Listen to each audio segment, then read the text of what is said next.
इचलकरंजी महानगरपालिकेच्या घंटागाडी कचरा संकलन आणि वाहतूक कामातील गैरव्यवहाराचा वाद चांगलाच गाजतोय। महाविकास आघाडीने या घोटाळ्याची चौकशी करून कारवाई व्हावी अशी मागणी केली होती। मात्र चौकशी समितीचा अहवाल हा मक्तेदार आणि संबंधित अधिकाऱ्यांना पाठीशी घालणार असल्याचा आरोप आता करण्यात आलाय। महाविकास आघाडीने आयुक्त पल्लवी पाटील यांनी दिलेल्या निवेदनात कचरा संकलन कामासाठी नियुक्त केलेल्या मक्तेदार कंपनीकडून मोठ्या प्रमाणावर आर्थिक अनियमितता झाल्याचा ठपका ठेवलाय। चौकशी समितीने दोनदा मुदतवाढ घेऊन 11 ऑगस्ट रोजी अहवाल सादर केला। मात्र या अहवालात तथ्यांची विसंगत निष्कर्ष नोंदवून मक्तेदार आणि अधिकारी यांना वाचवण्याचा प्रयत्न झाल्याचा आरोप करण्यात आलाय।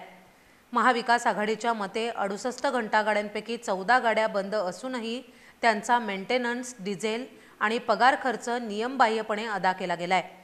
याशिवाय बंद असलेल्या एक टिप्पर आणि एक कॉम्पॅक्टरवरही बेकायदेशीर देयके दिली गेल्याचं त्यांनी स्पष्ट केलंय। तसंच जेसीबी, क्रेन आणि पोकलेन या यंत्रसामग्रीचा प्रत्यक्ष वापर न दाखवता त्याचेही लाखो रुपयांचे देयक मक्तेदाराला देण्यात आल्याचा गंभीर आरोप आहे। आज शशांक बावस्कर आणि प्रकाश मोरबाळे यांनी आयुक्त पल्लवी पाटील यांची भेट घेतली। आयुक्तांनी अहवाल तपासून पुढील गुरुवारी सविस्तर माहिती देण्याचं आश्वासन दिलंय। तोडगा निघाला नाही तर महाविकास आघाडी न्यायालयीन लढाई उभारेल असा इशारा बावस्कर यांनी दिलाय। महापालिकेच्या कचरा संकलनातील या कथित घोटाळ्यावर पुढील आठवड्यात काय निर्णय होतो याकडे शहरवासियांचं लक्ष लागून राहिलंय।